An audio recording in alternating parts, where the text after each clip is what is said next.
اور اس انداز سے آپ پڑھ لیں کسی نبی کا، پہلے بھی کتابیں نازل ہوئی تورات زبور انجیل، کسی نبی کے اس طرح حلیے کو اور سراپے کا ذکر اور جسم کے ایک ایک حصے کا ذکر اللہ تعالیٰ نے بیان نہیں فرمایا. یہ بیان فرمایا تو فقط اپنے پیارے محبوب کا. وہ اس لیے کہ پہلے جتنے بھی نبی تھے وہ نبی تو تھے لیکن ان میں کوئی حبیب نہیں تھا. ان میں کوئی حبیب نہیں تھا، ان میں کوئی محبوب نہیں تھا. ایک ہوتا ہے محبوب عام محبوب، پیارے تو سب تھے رب کے، پیارے تو سب تھے رب کے، لیکن جو محبوب خاص تھا، جو حبیب خاص تھا، جس کے لیے سب نبیوں کو نبوت عطا کی، جس کے لیے یہ ساری کائنات کو سجایا گیا، وہ ایک ہی تھے اور وہ ذات مصطفیٰ. اس لیے اتنی شان اور اہتمام کے ساتھ حضور کا ذکر بیان فرمایا. تو یہ فرق رکھا رب کائنات نے کہ باقی سب نبیوں کو ان کی ذات سے الگ معجزے عطا کیے، لیکن حضور کی ذات کو سراپا معجزہ بنایا. حضور کی ذات کو سراپا معجزہ بنایا. اور پھر اگر ہم حضور کی ذات کی بات کریں، آپ دیکھیں آقا علیہ السلام کی چشمان مقدس کو لے لیں. آقا علیہ السلام نے فرمایا انی ارا ما لا ترون. لوگوں میری نگاہوں کی شان یہ ہے. آقا علیہ السلام نے پوری دنیا کو، پورے عالم کو خطاب کرتے ہوئے فرمایا کہ لوگوں سن لو، جہاں تک میری نگاہوں کی رسائی ہے وہاں تک تمہاری نگاہیں نہیں پہنچ سکتی. اس دنیا میں بڑی بڑی دور تک دیکھنے والی نگاہیں موجود ہیں.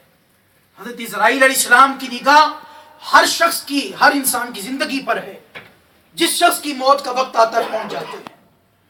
حضرت میکائیل علیہ السلام کی نگاہیں بھی بہت دور تک دیکھنے والی. حضرت جبریل امین علیہ السلام کی نگاہ میں بڑی دور تک دیکھنے والی، بڑی بڑی دور تک دیکھنے والی نگاہیں اس دنیا میں موجود ہیں.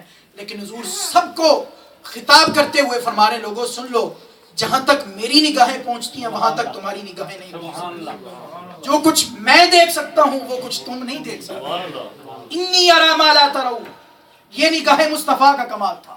یہ حضور کی چشمان مقدس کا، حضور کے مبارک نینوں کا یہ عالم تھا. آقا علیہ السلام کی چشمان مقدس کا یہ اعزاز تھا اور یہ شان و عظمت کہ انی ارا ما لا ترون. اسی لیے فرمایا آقا علیہ السلام نے فرمایا میں پورے عالم کو یوں دیکھ رہا ہوں، اور پھر اس پورے عالم میں قیامت تک ہونے والے تمام مناظر کو، تمام واقعات کو، تمام حوادث کو، سب کو میں یوں دیکھ رہا ہوں کأنما انظر الی کفی ھذہ، جس طرح میں اپنی اس ہتھیلی میں دیکھ رہا ہوں. رب نے زمین کو میرے لیے سمیٹ دیا اور میرے لیے سارے حجابات اٹھا دیے، اور میں قیامت تک کے لیے سارے مناظر کو اور سارے واقعات کو، سارے سینز کو یوں دیکھ رہا ہوں جس طرح میں اپنی اس ہتھیلی کو دیکھ رہا ہوں. سب کچھ مجھے نظر آ رہا. یہ ہے نگاہ مصطفیٰ کا کمال. اور ہماری تمام فلاسفہ کا، تمام سائنسدانوں کا اس پر اتفاق ہے، کسی کو اس پر اختلاف نہیں. سب کہتے ہیں کہ آنکھوں سے دیکھنے کے لیے ضروری ہے کہ آنکھ صرف اسی چیز کو دیکھ سکتی ہے جو نگاہوں کے سامنے ہو، آنکھوں کے سامنے ہو. آنکھیں بیک وقت آگے اور پیچھے نہیں دیکھ سکتی بغیر کسی واسطے کے. یہ آنکھیں بیک وقت آگے اور پیچھے نہیں دیکھ سکتی. نگاہوں کے دیکھنے کے لیے یہ شرط ہے کہ جس چیز کو دیکھنا ہے وہ آنکھوں کے سامنے ہو، نگاہوں کے سامنے ہو. ہماری آنکھوں میں یہ عیب ہے کہ یہ فقط اسی چیز کو دیکھتی ہیں جو نگاہوں کے سامنے ہو. لیکن چشمان مصطفیٰ میں یہ عیب نہ تھا. آقا علیہ السلام کی مقدس نگاہوں میں یہ عیب نہ تھا.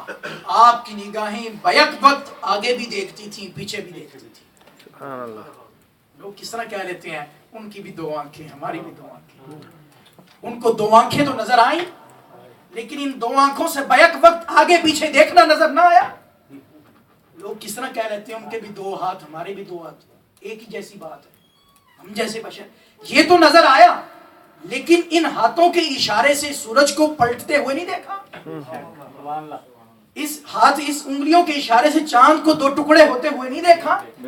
یہ تو دیکھ لیا ہمارے بھی دو ہاتھ، ان کے بھی دو ہاتھ. اللہ اکبر. تو یہ آقا علیہ السلام کی مقدس نگاہ.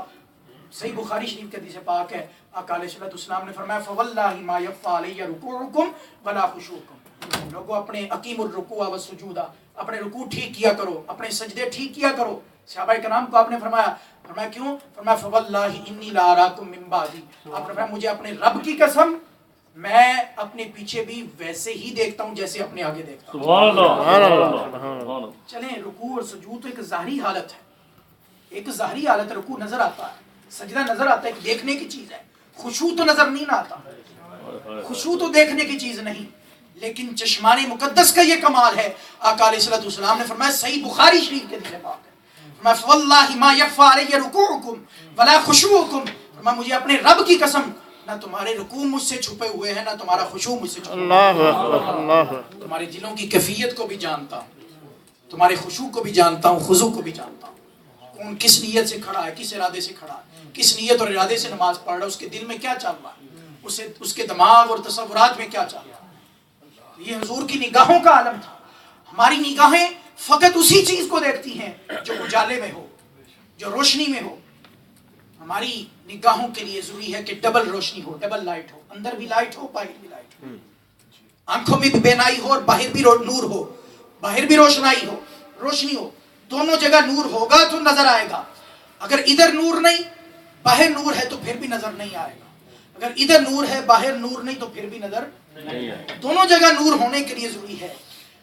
تو ہماری نگاہوں میں یہ عیب ہے, ہماری نگاہوں میں یہ قصور ہے, کمی ہے, کوتاہی ہے. لیکن چشمان مصطفیٰ صلی اللہ علیہ وسلم میں یہ عیب نہ تھا. آپ کی نگاہیں اندھیرے میں, تاریکی میں بھی ویسے ہی دیکھتی تھیں جیسے آپ کی نگاہیں اجالے میں دیکھتی تھیں, جیسے آپ کی نگاہیں اجالے میں دیکھتی تھیں. اما جی سیدہ عائشہ صدیقہ عتیقہ عفیفہ رضی اللہ تعالی عنہا بیان فرماتی ہیں, فرماتی یرا فی الظلمۃ کما یرا فی الضوء او کما قال علیہ السلام, کہ آقا علیہ السلام تاریکی میں, ظلمت میں, اندھیرے میں بھی ویسے ہی دیکھتے تھے, کما یرا فی الضوء, جس طرح آپ روشنی میں دیکھتے تھے, جس طرح آپ اجالے میں دیکھتے تھے. یہ حضور کی نگاہوں کا عالم تھا. تو گویا اللہ تعالیٰ نے محبوب کے انگ انگ میں, رونگٹے رونگٹے میں, آپ کی ہر ادا میں معجزہ رکھا, اور حضور کو سراپا معجزہ رکھا. یہ حضور کی شان معجزہ بھی تو صرف چشمان مقدس کا ذکر کیا گیا. حضور کی زبان مبارک بھی معجزہ, کہ حضور کی زبان کو رب نے اپنے کلام کا مظہر بنایا. کہ اگر لوگ کوئی سوال یہ کرے, کوئی شخص یہ سوال کرے کہ رب کا کلام کیا ہے, رب کا کلام کیا ہے, تو فرمایا وما ینطق عن الهوى ان هو الا وحی یوحى. رب فرماتا ہے مجھے تو نہ کوئی سن سکتا ہے, نہ کسی نے سنا. وما ینطق عن الهوى, میرے کلام کی کوئی معرفت حاصل نہیں کر سکتا. مجھے تو براہ راست نہ کوئی سن سکا, نہ مجھے جان سکا, نہ میری معرفت حاصل کر سکا, میری حقیقت کو نہیں پا سکا. وما ینطق عن الهوى, میرے کلام کو سننا چاہتے ہو تو پھر میرے محبوب کے لبوں کو دیکھا. سبحان اللہ, میرے محبوب کے لبوں کو دیکھا کرو. قرآن کہتا ہے ان ہوا الا وحی یوحى.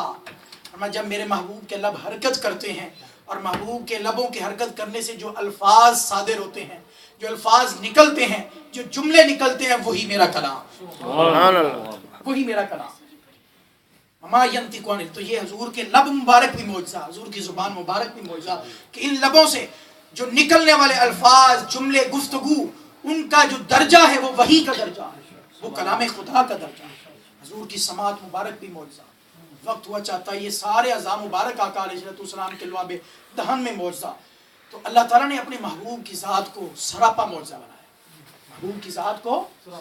اس لیے آقا علیہ السلام نے جب نبوت کا اعلان فرمایا تو اس کی دلیل کے طور پر اپنی ذات کو پیش فرمایا, اور بھی معجزات عطا فرمائے, ان گنت معجزات عطا فرمائے, اور وہ بھی معجزے انفرادیت کے ساتھ عطا فرمائے, امتیازی شان کے ساتھ عطا فرمائے. انشاءاللہ آئندہ جمعہ میں اس کا تذکرہ ہوگا. تو آقا علیہ السلام کی ذات کو سراپا معجزہ بنایا, اور اس کے علاوہ ان معجزات میں سے ایک عظیم الشان معجزہ جو عطا کیا گیا وہ معراج مصطفیٰ صلی اللہ علیہ وآلہ وسلم کا عطا فرمایا گیا. انشاءاللہ العزیز آئندہ خطبات میں, اور اس رات کو انشاءاللہ العزیز جو ہے وہ معراج مصطفیٰ صلی اللہ علیہ وسلم پر تفصیل سے انشاءاللہ گفتگو ہوگی, اور آقا علیہ السلام کی شان معراج کو بھی انشاءاللہ العزیز بیان کیا جائے گا.